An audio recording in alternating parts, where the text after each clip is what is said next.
Hi అండి, అందరికీ నమస్కారం. ఈరోజు మనం శృంగార మదనం 8వ భాగంలో ఏం జరుగుతుందో తెలుసుకుందాం. గౌతమ్ కళ కోసం ఎదురు చూస్తూ కూర్చున్నాడు. హాల్లో వెయిట్ చేస్తున్న గౌతమ్కి బయట నుండి కళ రావడం గమనించాడు. అయితే గౌతమ్ని ఆ టైంలో అక్కడ చూసిన కళకి ఆశ్చర్యంగా అనిపించింది. ఆ టైంలో గౌతమ్ ఎప్పుడు ఇంట్లో ఉండడు.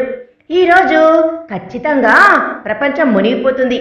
ఎక్కడైనా భూకంపాలు లాంటివి వస్తున్నాయో ఏమో, యుద్ధాలు ఏమైనా జరుగుతున్నాయేమో అని అనుకుంటూ ఉంది కళ. గౌతమ్ చిన్నగా నవ్వి ఎక్కడి నుండి వస్తున్నావు అని అడిగాడు. కళ అతన్ని సూటిగా చూస్తూ, ఏంటి అనుమానమా లేదా నా పైన ఎంక్వైరీయా అంది. కాదు, నీ మీద బాధ్యత అన్నాడు. ఇది ఎప్పటి నుంచి అని అంది కళ. మామయ్య నిన్ను నా చేతుల్లో పెట్టినప్పటి నుండి అన్నాడు. అంత బాధ్యత ఉన్నవాడివి ఇంటికి కరెక్ట్గా రావాలి, ఇంట్లో ఉండాలి, అన్నీ చేయాలి కదా అంది. అదంతా సరే, నువ్వు ఎక్కడి నుండి వస్తున్నావో చెప్పలేదు అన్నాడు గౌతమ్. ఫ్రెండ్ ఇంటి నుంచి అని అంది కళ. ఏ ఫ్రెండ్ అని అన్నాడు. అడ్రస్, ఫోన్ నెంబర్, ఆధార్ ఇవన్నీ కూడా ఇవ్వాలా లేక పేరు మాత్రమే చెప్తే చాలా అంది. కళ, ప్లీజ్ అర్థం చేసుకోవడానికి ప్రయత్నించు. ఇలా రాత్రిళ్ళు ఇంటి బయట గడపడం మంచిది కాదు అన్నాడు. ఎవరికి మంచిది కాదు అంది. నీకేను. బయట సొసైటీ ఎలా ఉంది చూసావా అన్నాడు. ఎందుకు అర్థం చేసుకోవాలి, నీకేంటి ఇదంతా అంది.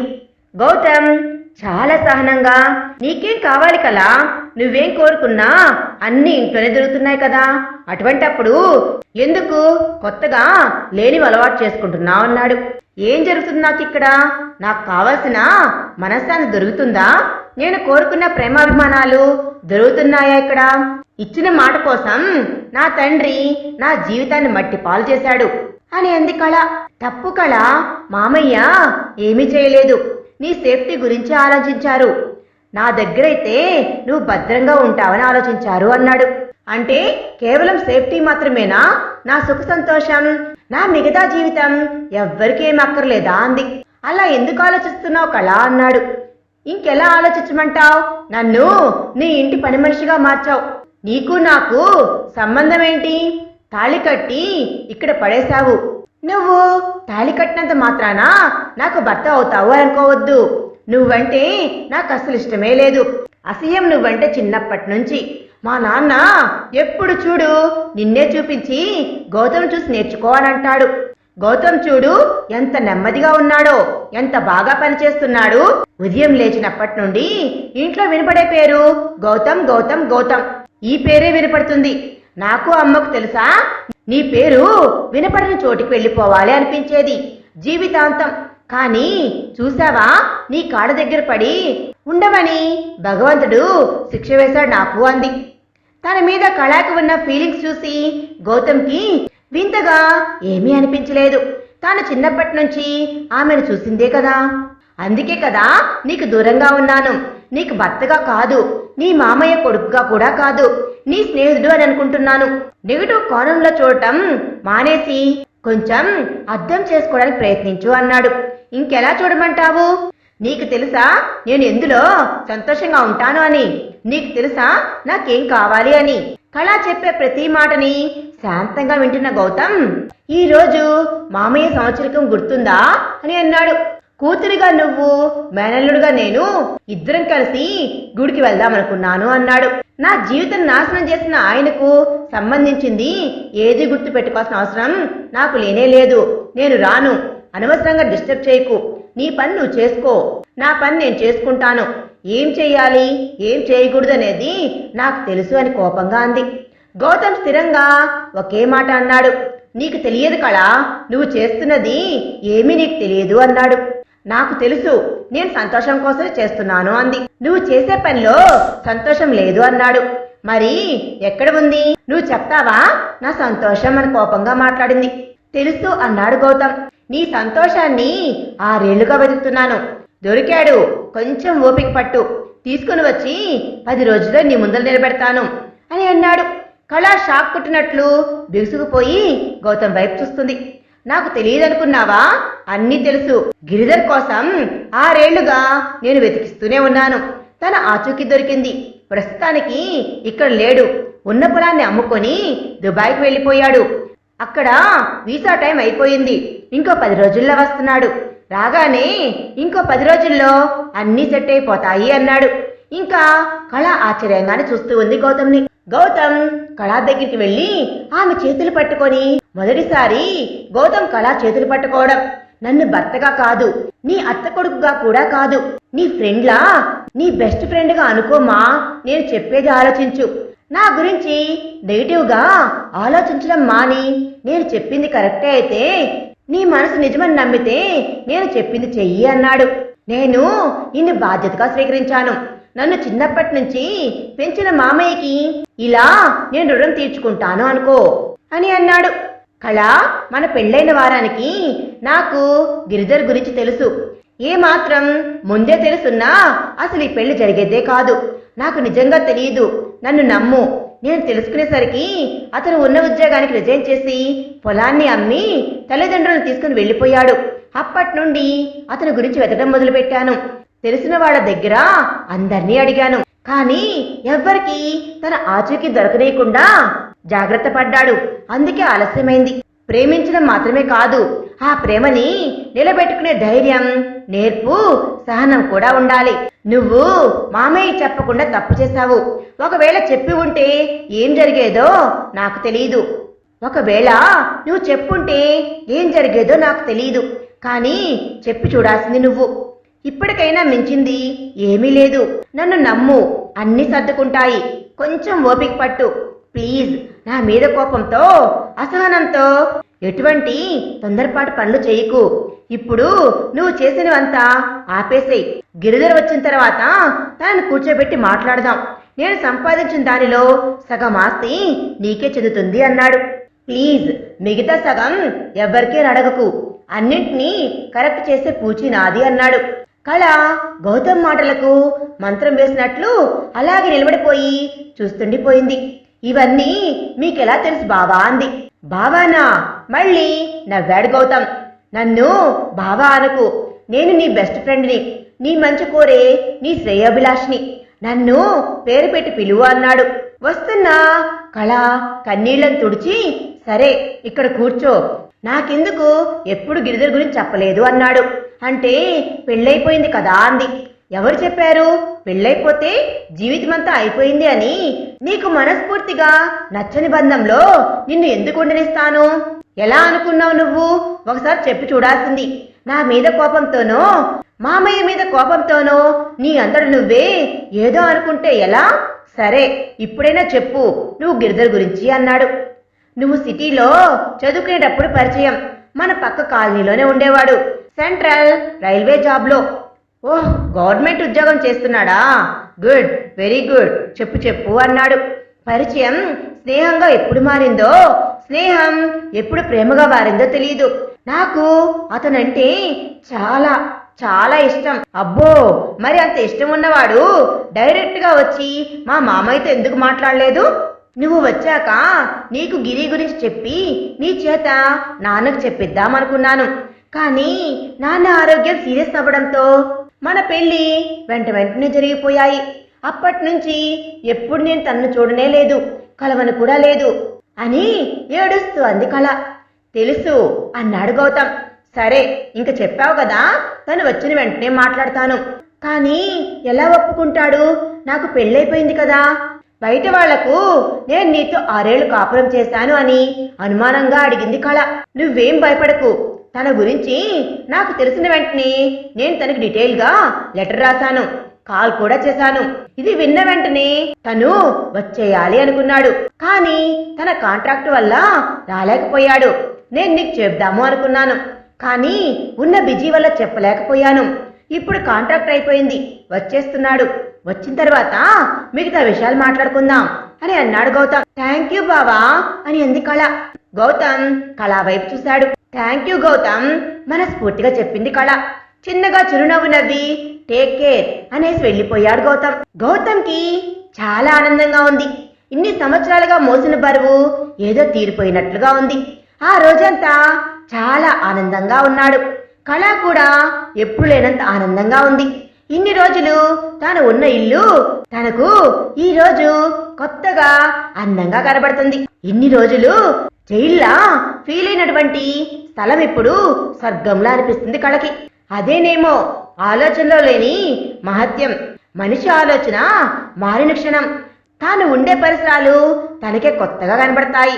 రాధిక ఇంకా జాగ్రత్తగా ఉంటుంది. ఎట్టి పరిస్థితుల్లోనూ బయటకు వెళ్ళకూడదు అని నిర్ణయించుకుంది. అది ఎంత ఎమర్జెన్సీ అయినా సరే. శేషేంద్రకి అనుమానం వస్తే ఎవ్వరిని వదలడు.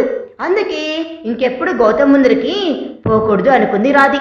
గౌతమ్ ఇంటికి వచ్చేసరికి ఎప్పుడు లేనంత ప్రశాంతంగా ఇల్లు కనబడుతుంది. కళ తినేసి నిద్రపోయినట్లుంది. ఇంతకు ముందు కూడా తన కోసం ఎదురు చూసేదే కాదు. ఎదురు చూడమని తానెప్పుడు చెప్పను కూడా చెప్పలేదు. తాను కూడా ఏదో తిన్నాను అంటే తిన్నాను అని తన రూమ్లోకి వెళ్ళిపోయాడు.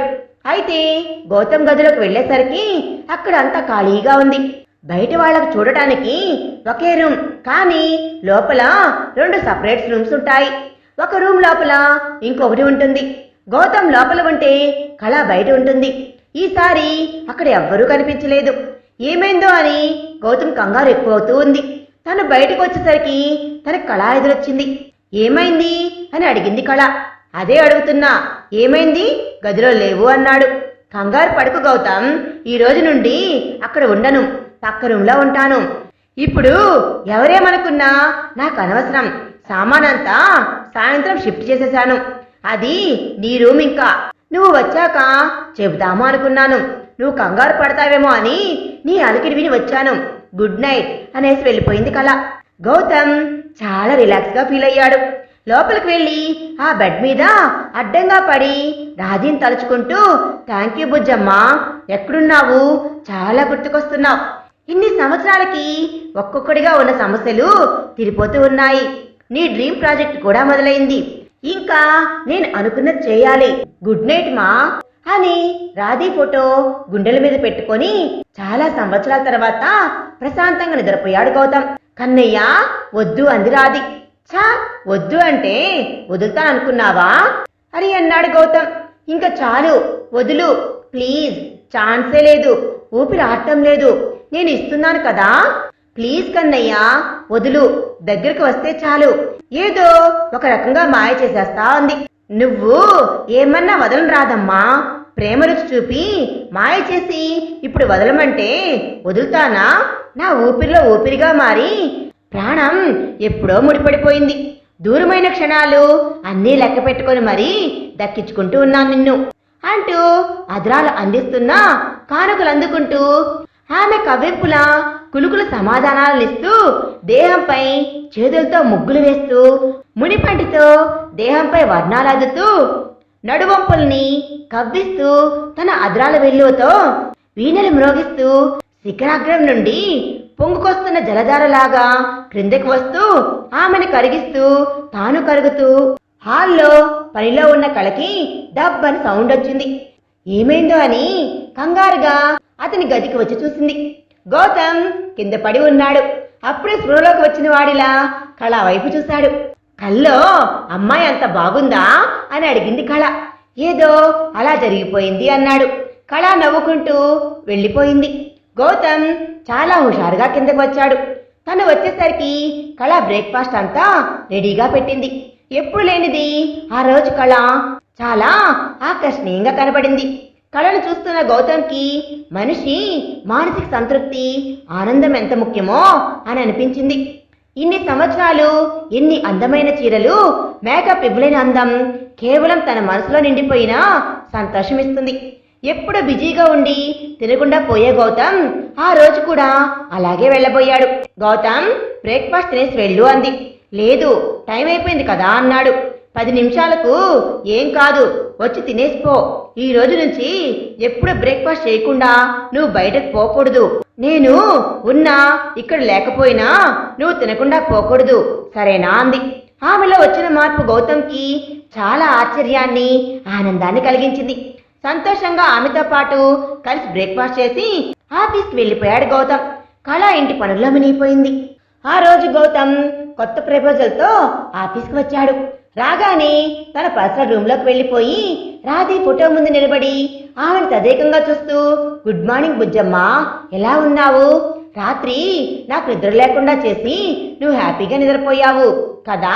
ఎప్పుడు రాని కల ఇప్పుడు ఎందుకు వచ్చిందో, అది అంత అందమైన కల నిజమవుతుందంటావా? సరేలే, నీకు గుడ్ న్యూస్ చెప్పాలని వచ్చాను. తెలుసా, ఈరోజు నాకు చాలా సంతోషంగా ఉంది. నీకు చెప్పిన పనుల్లో 3 కంప్లీట్ అయిపోయాయి. నా కల, నీ కోరిక, కళా సంతోషం. ఇక మిగిలింది ఈరోజు మనిద్దరి కళ. అందుకే ఈరోజు అందరికీ ప్రపోజల్ పెట్టిపోతున్నాను. Wish me all the best అని ఆమె చెంప మీద ముద్దు పెట్టి బయటకు వెళ్ళిపోయాడు గౌతమ్. బ్రేక్ఫాస్ట్ చేస్తున్న రాధీకి ఎవరో తలుచుకున్నట్లు పొరబోయింది. ఆమె ముందు కూర్చున్న శేషేంద్ర నీళ్ల గ్లాసును ఆమె చేతికి అందిస్తూ ఎవరో బాగా తలుచుకుంటున్నట్లున్నారు అని అన్నాడు. అంతగా నిన్ను తలుచుకునేవారు ఎవరున్నారు? నాకు తెలియకుండా నీ వాళ్ళు ఎవరూ లేరు కదా. నీకు ఉన్న ఒక ఫ్రెండ్ ఎప్పుడొస్తుందో ఎప్పుడు పోతుందో తెలియదు. రాధిక చాలా నెమ్మదిగా అతని వైపు చూస్తూ, అంతగా తలుచుకునేవారు ఎవ్వరూ లేరు. నా అనుకునేవాళ్ళు ఎప్పుడు నా మనసులోనే ఉంటారు. నన్ను కోరుకునే వాళ్ళు నా ముందరే ఉన్నారు కదా, ఇంకెవరు తలుచుకుంటారు అనేసి వెళ్ళిపోయింది. వెళ్ళిపోతున్న ఆమె వైపు చూస్తూ, ఫ్యాన్స్ మేడం, ఫ్యాన్స్. అసలే అందాల పోటీల్లో గెలిచిందానివి, అది కూడా ఏమాత్రం స్కిల్ షో చేయకుండా. అప్పుడు ఎంతమంది పడి చచ్చారో నీ మీద. అలా చచ్చిన వాళ్ళలో ఎవడో తలుచుకుని ఉంటాడు అనేసి వెళ్ళిపోయాడు శేషేంద్ర. క్యాబిన్కి వచ్చిన శేషేంద్రకి గౌతమ్ పెట్టిన ప్రపోజల్ ఏమాత్రం నచ్చలేదు. మనం బిజినెస్ మ్యాన్స్, సంఘ సేవకులం కాదు. మన డబ్బుతో చేయాల్సిన అవసరం లేదు. ఇది శేషేంద్ర పాయింట్. మనం సంపాదిస్తున్నామంటే కారణం వల్లే కదా. ఎంతో కొంత వాళ్ళకి చెయ్యాలి. సొంత లాభం కొంత మానుకుంటే తప్పేంటి అనేది గౌతమ్ పాయింట్. ఈసారి కూడా అందర్నీ ఒప్పించి గౌతమ్ చేనేత వస్త్రాలు చేసే వాళ్ళ కోసం జనతా బజార్లు పెట్టించడానికి ఒప్పించాడు అందర్నీ. దానికి సంబంధించిన ఎలక్ట్రిసిటీ, రెంట్ అంతా కంపెనీయే భరిస్తుంది. జస్ట్ వాళ్ళ వస్తువులు తెచ్చుకొని అమ్ముకుని వెళ్తే చాలు అన్నాడు. ఇక్కడ రూమ్ లో ఉన్న వ్యక్తి అన్ని చిందరవందర చేస్తూ వస్తువులు పగలగొట్టేస్తున్నాడు. అతని ఆవేశానికి అడ్డు అదుపు లేకుండా పోతుంది. నీతో వ్యాపార లాభం అనుకుని వచ్చాను, దానిని నువ్వు సేవ చేస్తాను, సంఘానికిస్తాను, అనాథలకు కట్టబెడతాను, అలగా జనానికి ఇస్తాను అని నష్టాలు తెప్పించే ప్రయత్నాలు చేస్తున్నావు. డైరెక్టర్స్ అందరినీ నువ్వు గుప్పెట్లో పెట్టుకొని ఆడుకుంటున్నావు కదా. ఇక నిన్ను వదిలే ప్రసక్తే లేదు, రెడీగా ఉండు అనేసి కోపంగా వెళ్ళిపోయాడు. ఆనందంలో ఉన్న వాళ్ళకి రోజులు తెలియవు, అలాగే ఉంది ఇప్పుడు. ఇక్కడ కళ, గౌతమ్, రాధి పరిస్థితి. గిరిధర కోసం ఎదురు చూస్తూ కళ తను అనుకున్నది సాధించే పనిలో గౌతమ్కి ఎటువంటి ప్రమాదాలు రాకూడదని రాధి. ఎవరి ప్రపంచంలో వాళ్ళు ఉన్నారు. మనం సంతోషంగా ఉన్నప్పుడు కాలానికి తొందర ఎక్కువ, అందుకే చాలా వేగంగా వెళ్ళిపోతుందో ఏమో. ఆనందంలో ఉన్న మనిషికి గంటలు నిమిషాలు క్షణాల్లా అనిపిస్తున్నాయి. అదే బాధలో ఉంటే కాలం కూడా మన పైన పగపట్టినట్లు అనిపిస్తూ ఉంది. క్షణాలు కూడా యుగాల్లా కనిపిస్తున్నాయి. ఇప్పుడు కళకు కూడా అలాగే ఉంది. గిరి ఎదురు చూపుల్లో రోజులు తొందరగా గడుస్తున్నాయి. తాను అనుకున్న ప్రాజెక్టులో గౌతమ్ చాలా బిజీ అయ్యాడు. కళ ఎదురు చూస్తున్న సమయం రానే వచ్చింది. వారంలో కాంట్రాక్టులు కంప్లీట్ చేసుకొని గిరి వస్తున్నాడు. ఆ రోజు ఉదయం కళ ఇల్లు మొత్తం ఎంతో హడావిడి చేసేసింది. గౌతమ్ ఓపిగ్గా ఉండమని చెప్తున్నా తన ఆనందానికి హద్దే లేదు. ఇద్దరూ కలిసి గిరిని రిసీవ్ చేసుకోవడానికి ఎయిర్పోర్ట్కి వెళ్లారు. ఎంట్రన్స్ దాటి బయటకు వస్తున్న గిరిని చూసి గౌతమ్, కళకి ఈడు జోటు కరెక్ట్గా సరిపోతాడు అని అనిపించింది గౌతమ్కి. 6 ఏళ్ల తర్వాత కలుసుకోబోతున్నా అన్న ఆనందం కళ మొహంలో ఉంది.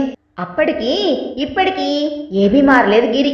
తనను పలకరించిన గౌతమ్ వాళ్ళిద్దరి మధ్య తాను ఎందుకు అని పక్కకు వెళ్ళిపోయాడు. గిరికి కూడా చాలా ఆనందంగా ఉంది. అతను నిజంగా మనస్ఫూర్తిగా కళను ప్రేమించాడు. అయితే అనుకోని పరిస్థితుల్లో ఆమె వివాహం అయిపోవడంతో కలుసుకోవడం తప్పు అని తన ప్రేమను వదులుకొని వెళ్ళిపోయాడు. దొరకదు అనుకున్న ప్రేమ దొరికినందుకు మనస్ఫూర్తిగా గౌతమ్కి థ్యాంక్స్ చెప్పుకున్నాడు. గిరికి కూడా నా అనేవాళ్ళు ఎవ్వరూ లేకపోవడంతో గౌతమ్తో పాటు కలిసి ఉంటున్నాడు. గౌతమ్ మాట ఇచ్చినట్లు మరుసటి రోజు లాయర్ని పిలిపించి కళకి తనకి డివోర్స్ కు సంబంధించిన ప్రైమరీ థింగ్స్ కంప్లీట్ చేశాడు. మ్యూచువల్ అండర్స్టాండింగ్ మీద తొందరలోనే డైవర్స్ అయ్యేటట్లు చూస్తాను అన్నాడు. మాక్సిమం 1 నెల అని లాయర్ వెళ్ళిపోయారు. పేపర్స్ అందిన వెంటనే వాళ్ళిద్దరికి పెళ్లి ముహూర్తాలు పెట్టిస్తాను అన్నాడు గౌతమ్ పద్ధతి శేషేంద్రకు అస్సలు నచ్చడం లేదు. ఈ మధ్య వేణు కూడా కొంచెం రికవర్ అయ్యి అప్పుడప్పుడు మధ్యలో ఆఫీస్కి వస్తూ ఉన్నాడు.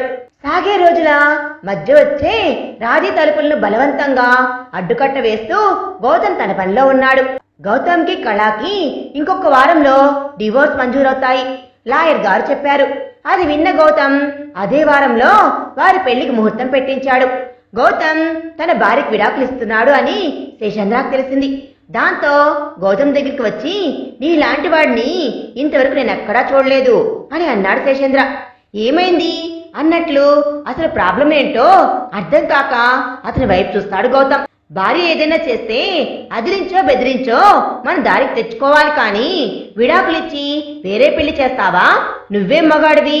వేరే ఎవరినో మనసులో పెట్టుకుంటే 4 తన్ని ఇంట్లో పెట్టక నచ్చని వాడిని తీసుకొనొచ్చి చేతుల్లో పెడతాను అంటున్నావు అని గౌతమ్ను చూస్తూ వ్యంగ్యంగా చెప్పాడు. గౌతమ్ చాలా ఓపిగ్గా శేషేంద్ర వైపు చూస్తూ ఇది కంప్లీట్ గా నా పర్సనల్ సార్, ఎవరికి ఎక్స్ప్లెనేషన్ ఇవ్వాల్సిన అవసరమే లేదు. కాకపోతే మీరు కంపెనీలో మేజర్ షేర్ హోల్డర్, విషయం మీ వరకు వచ్చింది అంటే ఖచ్చితంగా బయట కూడా తెలిసే ఉంటుంది. దానికోసం మీకే చెప్తున్నాను. కళ మా మామయ్య కూతురు. తనని ఎప్పుడు నేను నా భార్యగా చూడలేదు. బాధ్యత అనే భావించాను. ఆ బాధ్యత తీసుకున్నాను నేను, కాబట్టే ఇప్పుడు రుణం తీర్చుకుంటున్నాను అన్నాడు. బెదిరించి ఇంట్లో పెట్టడానికి పెంపుడు జంతువులు కాదు, వాళ్ళకు కూడా మనసు ఉంది. ఇష్టాలు అయిష్టాలు అన్నీ ఉంటాయి. భయం పెట్టో బెదిరించో లేదా ఎమోషనల్ గా వాళ్ళని బ్లాక్మెయిల్ చేసో వాళ్ళ శరీరాన్ని ఒక్క 5 నిమిషాలు సాధించగలమేమో, కానీ వాళ్ళ మనసును మనం సొంతం చేసుకోగలమా? మనలో చాలా మందికి ఉన్న ఫీలింగ్ ఇది. తిట్టడం కొట్టడం వల్ల వాళ్ళు మన అదుపులో ఉంటారు అనుకుంటారు. శరీరాన్ని అదుపులో ఉంచగలము, మనసుని ఉంచగలమా? మన వల్ల అవుతుందా అన్నాడు. గౌతమ్ మాటలకి శేషేంద్ర ఎందుకు అవదు?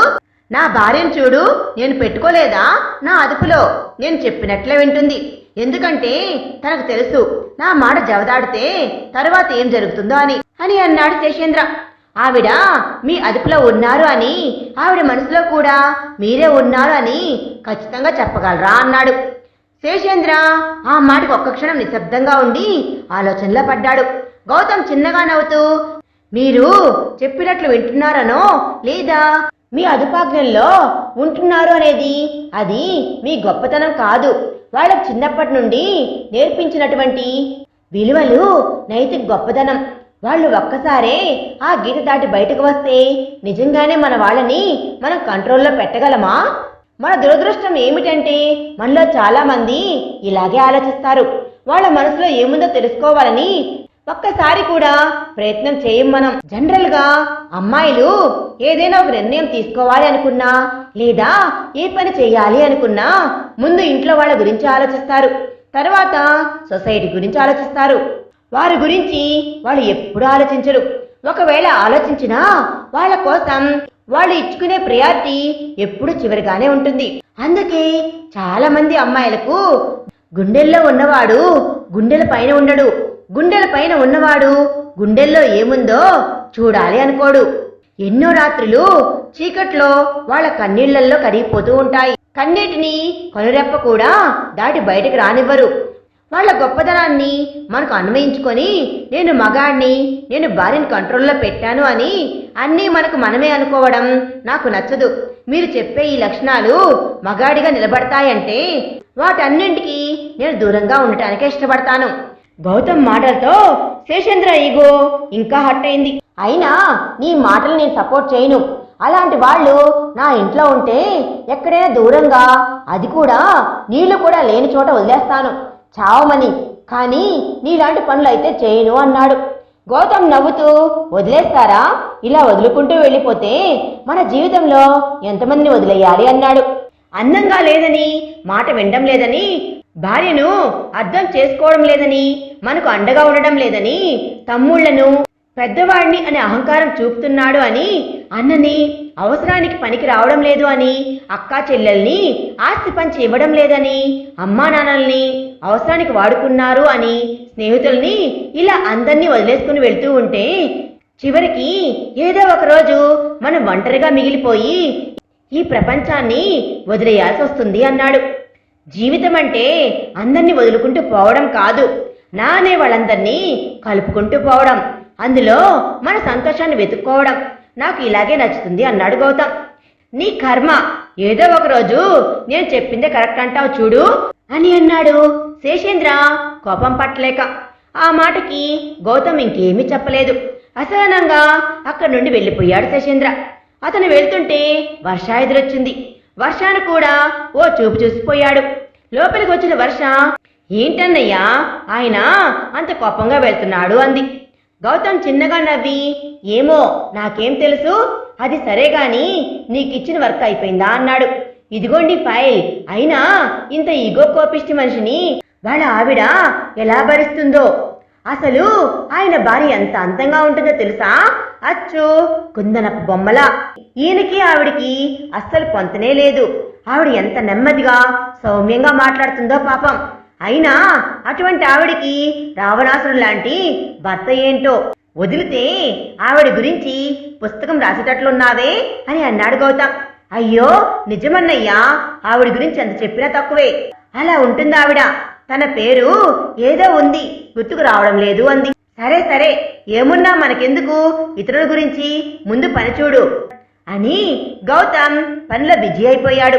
వర్ష కూడా గౌతమ్ చెప్పిన పనిలో పడిపోయింది. ఎందుకో ఎంత పనిలో ఉన్నా గౌతమ్కి వర్ష చెప్పిన మాటలే గుర్తుకొస్తున్నాయి. శేషేంద్ర గారి భార్య గురించి వర్ష ఆవిడ్ని వర్ణించిన తీరు, ఆ లక్షణాలన్నీ తన బుజ్జమ్మకి దగ్గరగా ఉన్నట్లున్నాయి. ఎందుకో రాధి తలుపులు మనసులో నిండి ఏ పనిలో కూడా మనసు కుదురుగా ఉండడం లేదు. ఒకరితో ఒకరుగా ఇద్దరం, ఒకరిలో ఒకరుగా ఒక్కరం. నీలో నేను నిండిపోయానని తెలుసు. ఎన్ని క్షణాలు మారినా మారదు ఈ సత్యం. నాలో నిండిన నువ్వు మారనేలేదు. నీపై పెంచుకున్న ప్రేమలో నేను మారలేదు. నిన్ను చూస్తూ మైమరిచి నాలో నేను మురిసిపోతూ ఉన్నాను. నా చుట్టూ ఉన్న ప్రపంచాన్ని ఆదమరిచి నీ రూపాన్ని ఊపిరిలో నాలో నింపుకుంటున్నాను. మళ్ళీ ఎప్పుడు ఎదురవుతావు? నీ కోసం వేచి చూస్తున్న కనులకి నిన్ను చూసే అదృష్టం ఎప్పుడు? ఇంకా చేస్తున్న పనులపై కాన్సంట్రేషన్ కుదరక గౌతమ్ ఇంటికి వెళ్ళిపోయాడు. మరి తర్వాత ఏం జరుగుతుంది అనేది మనం నెక్స్ట్ పార్ట్లో తెలుసుకుందాం. ఈ వీడియో కనుక మీకు నచ్చినట్లయితే ప్లీజ్ లైక్ చేయండి. మీ విలువైన అభిప్రాయాన్ని కామెంట్ రూపంలో తప్పకుండా తెలియజేయండి. కొత్తగా మన ఛానల్ ఎవరైనా చూస్తున్నట్లయితే సబ్స్క్రైబ్ చేసుకోండి. Thanks for watching.